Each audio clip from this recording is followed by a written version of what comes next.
ጀምሮ በረንብ ይተዋወቃሉ። እና ቃላ መልካም አስበው ነው ይሄ ሁሉ ነገር የሚያደርግ? ምናልባት ሊሆን ይችላል።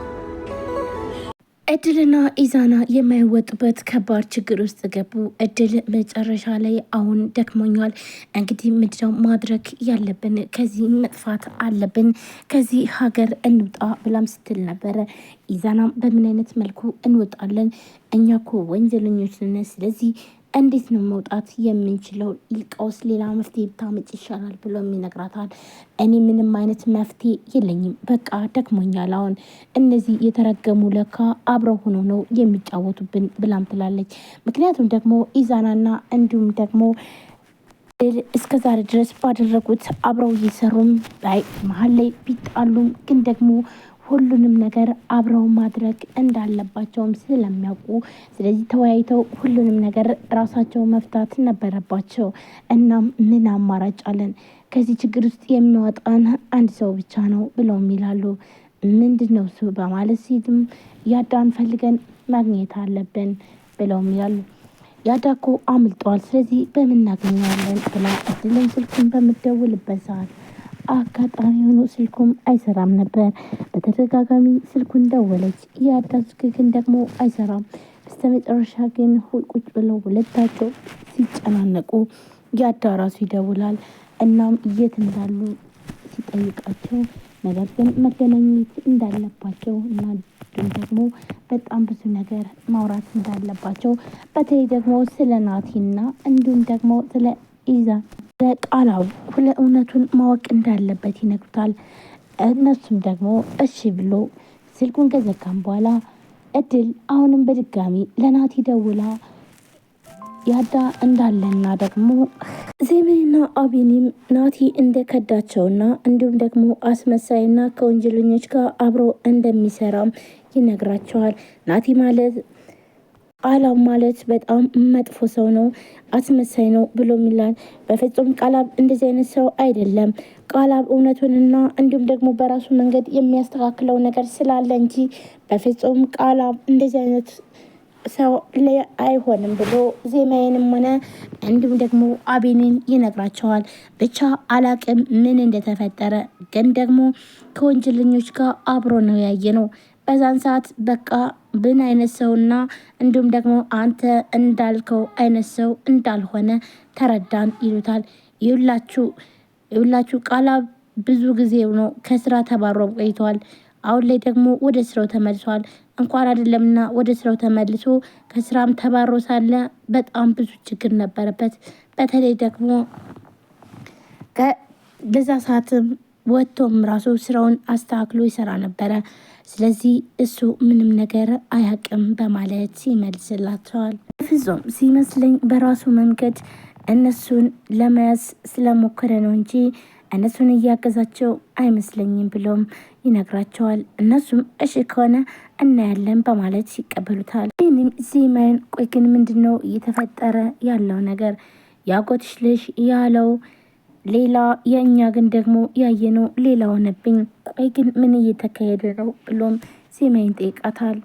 ዜማዬም ብድግ አድርጋ አዎ እውነትህን ነው፣ እሱ ያለው ትክክል ሊሆን ይችላል። ምክንያቱም ደግሞ ከእሱ ጋር እኮ በጣም ረዥም ጊዜ አብረው ይተዋወቃሉ ብላም ትለዋለች። እና ታዲያ እሱ ያለው እውነት ነው ብለሽ ልትይ ነው ወይ ብሎም ሲላትኝ ትክክል ሊሆን ይችላል ብላ ዜማዬም ተስማማች። እኔም በጣም ስለሰጋና እንዲሁም ደግሞ በተለይ እንደ በፊቱ ሌላ ችግር ውስጥ መግባት ስለማይፈልግ ስለዚህ ብቻ እኔ እንጃ እኔ ብቻ በጣም እየፈራው ነው ያለሁት፣ ለእኛ እየተከላከለልን አይመስለኝም ብሎም ለዜማዬ ይነግራታል። ምናልባት እሱ እኛን ለማገዝ የሚያደርገው ነገር ይሄ እንደሆነ ድንገት ምን ይታወቃል ብላ ዜማዬም ትለዋለች። ይሆናል ግን ደግሞ ለእኛ ተናግሮ ይህን ነገር ማድረግ የለበትም ወይ ብሎም ይላታል። ይህንን ማድረግ ያለበት እኛን መጀመሪያ ተናግሮ ነበር ብሎም ሲላትኝ አዎ ግን ደግሞ ለማንኛውም አሁን ላይ እኛ ሁሉንም ነገር መከታተልና እንዲሁም ደግሞ መተው የለብንም፣ ስለዚህ ራሳችን መጠበቅ አለብን በማለት አቤኔም ለዜማ ይነግራታል። አቤኔ ይህ ችግር እንዳይፈጠርና እንዲሁም ደግሞ የበፊቱ ፈተና እንዳይደርስበት ስለሚፈልግ ስለዚህ አሁን ሁሉንም ነገር ማጣራት ስለሚፈልግ ነበረ። ያዳም ካለበት ስልኩን አውቶ ለአቢኒ ደወለለት። አቢኒ ሄሎ ሲለውም ግራ ተጋባ አቢኒ። ቆይ ማን ልበል ብሏል። ምክንያቱም ደግሞ ያዳ ከጠፋ በጣም ብዙ ጊዜ ሆኖታል። ስለዚህ ያዳ ለምን ጠፋ በማለት ራሱን ጥያቄ ውስጥ አስገብቶም ነበረ። እናም አቢኒ እኔ ራሴ ያዳ ነኝ እንዴት ነው ብለውም ይጠይቀዋል። አቢኒም ደግሞ ይህን አላመንም ነበር። ያዳ ቆይ ግን አንተ አለ ሆይ የት ሆነ ነው ለምን ጠፋ? ስልክ እኮ እምቢ አለኝ። ምን ነው በሰላም ነው ወይ ብሎም ይጠይቀዋል። ግን ለምንድን ነው ስልክም በተደጋጋሚ ስደውል አይሰራም ነበር ብሎ አቢኒም ይጠይቀዋል። ያዳም አዎ ስልኬ ጠፍቶብኝ ነበረ፣ ይህ አዲሱ ቁጥሬ ነው። ብቻ ከሱ ከሄድኩ በኋላ በጣም ብዙ ነገር ተፈጥሮ ነበረ። ይህንን ደግሞ እኔ ራሴ መጥቼ እነግረሃለሁ። በጣም ብዙ ችግር ተፈጥሯል ብሎም ይለዋል። አቤኒም ይህን ሲሰማ በጣም አዘነ። ያዳ ምርጥ ጓደኛውና እንዲሁም ደግሞ በተለይ ዜማዬ ጠፍታ ሳለ ከጎኑ ሆኖ በጣም ብዙ ነገር ሲያደርግለት እንደነበረም ስለሚያውቅ ነበረ።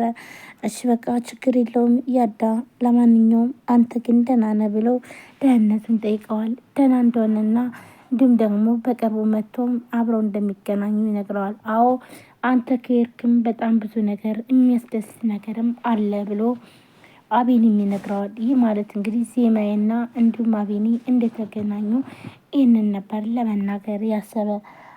እንዲሁም ደግሞ ቃላብና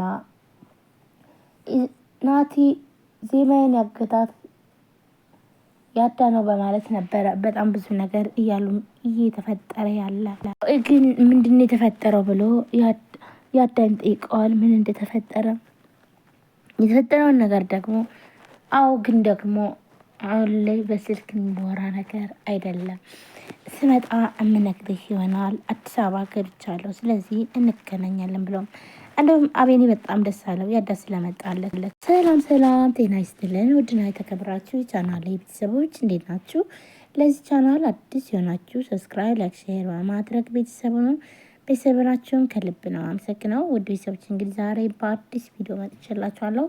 ቪዲዮ ላይክ፣ ሼር፣ ሰብስክራይብ ያደረጋችሁ ስለምታበረታቱኝ ከልብ አመሰግናለሁ። እንዲሁም አዲስ ከሆናችሁ ሰብስክራይብ አድርጋችሁ ቪዲዮን ምልክቷን መጫናችሁን አትርሱ። በየጊዜው የሰዓቱ አዳዲስ ቪዲዮዎችን እንዲደርሳችሁ የደውል ምልክቷን መጫናችሁን አትርሱ። እንግዲህ ዛሬ ይዤላችሁ የመጣሁት ዜማ የቀጣይ ክፍል ለምን አይለቀቅም የሚለው ነው። ዜማ የቀጣይ ክፍል ከተለቀቀ በጣም ቆይቷል። በዛሬው ዕለት ግን ዜማ የቀጣይ ክፍል ይለቀቃል። ሁላችሁም ቪዲዮን ላይክ ያደርጋችሁ ዜማ የቀጣይ ክፍል 50 ማለትም 76 ይለቀቅ እያላችሁ ኮሜንት ላይ ያስቀምጡ ማለት ነው። ምን ይፈጠራል እንግዲህ ያዳን ወንጀለኛ አድርገውታል ማለት ነው። እንግዲህ ያዳ ዜማዬን ለማግኘት በጣም ብዙ ነገር ሲያደርግ ነበረ። እንዲሁም ደግሞ አቤኒን ሲያግዘው ቆይቶ ነበር። ነገር ግን በስተመጨረሻ ምንድነው የተባለው? ያዳ ዜማዬን አግቷታል። ሶስተኛው ወገን ያዳ ነው። ስለዚህ ያዳን በቁጥጥር ስር ማዋል አለብን ብለው ናቲና እንዲሁም ደግሞ ቃላብ እየፈለጉት ይገኛል ማለት ነው። ይህንን አቤኒ ሲሰማ በፍጹም አያምናቸውም። አቤኒ በጣም ምርጥ ጓደኛውና እንዲሁም ደግሞ ከጎኑ ሆኖ በጣም ብዙ ነገር ሲያደርጉለት ያዳ እንደነበረ ስለሚያውቅ ስለዚህ ይቀበላቸዋል ወይንስ አይቀበላቸውም የሚለውንም የምናይ ይሆናል ማለት ነው። ውድ ቤተሰቦቼ እንግዲህ ሁላችንም እንደምናውቀው አቤኒ ነገር ካወቀ